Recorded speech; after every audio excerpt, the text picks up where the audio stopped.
मन बहुत दुखी होता है। मैं दुखी हो जाती हूँ ये सुनकर जब लोग मुझसे कहते हैं कि अब जीने की इच्छा नहीं है, और जब लोगों को बड़े बड़े फैसला लेते देखती हूँ। अपनी ज़िंदगी में थोड़ी सी तकलीफ आई नहीं कि हम एक बड़ा फैसला ले लेते हैं।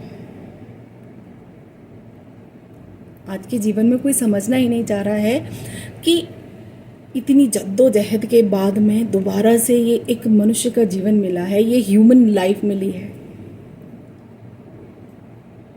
ये हम सबको समझना होगा, और ये बहुत इम्पॉर्टेंट, बहुत ही महत्वपूर्ण ज़िंदगी है हमारी, जहाँ हमें ये मौका दिया जाता है कि जाओ। जब हम भगवान से बहुत प्रार्थना करते हैं अपने उन नरकों के जीवन में, जब हम कीड़ों की आयु में होते हैं, जब हम जानवर बन रहे होते हैं या पक्षी रूप में होते हैं, तब हम भगवान से बहुत विनती करके आते हैं, गुजारिशें करके आते हैं, अपनी अर्जियां लगा के आते हैं कि भगवान एक जन्म और दे दो, मनुष्य बना दो, अब की बार गलती नहीं होगी। लेकिन क्या अब अपने आप से पूछना होगा, क्या ये गलती हम दोबारा से नहीं दोहरा रहे हैं? अरे भगवान हमारी परीक्षा ले रहे हैं। हमने जितना भी कर्म किया है वो कर्म तो वापस आएगा ना। अगर कोई हमारे साथ गलत है, क्यों? अगर हमें पैसे से समस्या आ रही है, तकलीफें हो रही है, हम फाइनेंशियली ग्रो नहीं कर पा रहे हैं, तो क्यों? हर चीज के पीछे एक कारण है, हमें वो कारण समझना होगा। कार्मिक अकाउंट की क्लैरिटी करनी है, क्लेंजिंग करनी है। जिंदगी में दोबारा लौट के आए, जिंदगी को ऐसे नहीं खोना है। पति पत्नी के झगड़े हो रहे हैं, फैसला ले लिया, दे दो डिवोर्स। माँ बाप के साथ या सास ससुर के साथ नहीं बन रही है, छोड़ दो उनको।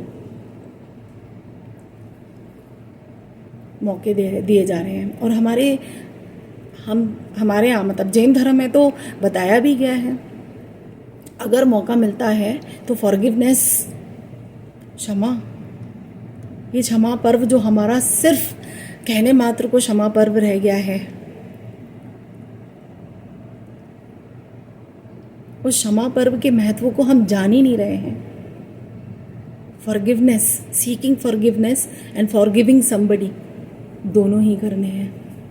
करके तो देखिए ये, और ये मत सोचिए कि मैंने तो माफ़ कर दिया, उससे माफ़ी भी मांग ली, फिर भी मेरे हालात ठीक नहीं हो रही है। क्या कर रहे हैं हम लोग? रेसिपीज तैयार कर रहे हैं क्या? आधा घंटा टाइम दिया, इंग्रेडिएंट्स डाले और रेसिपी तैयार होगी। भाई ये जन्म दिया है भगवान ने हमको, ये मनुष्य का जन्म दिया है, मिला है हमारी कार्मिक अकाउंट की क्लैरिटी के लिए, क्लेंजिंग के लिए, और ये क्लेंजिंग बहुत ज़रूरी है। तो अब से जब भी हमारे ऊपर, आपके ऊपर या किसी के भी ऊपर कोई तकलीफ आती है, तो क्या करना है? भगवान का धन्यवाद करना है और बोलना है, मैं तैयार हूँ। हर परिस्थिति में, हर समस्या से उभर कर आने के लिए तैयार हूँ भगवान, और हर समय क्षमा मांगती जानी है कि कहीं ना कहीं तो बहुत बुरा किया था, इसलिए सब मेरे पास वापस आया है।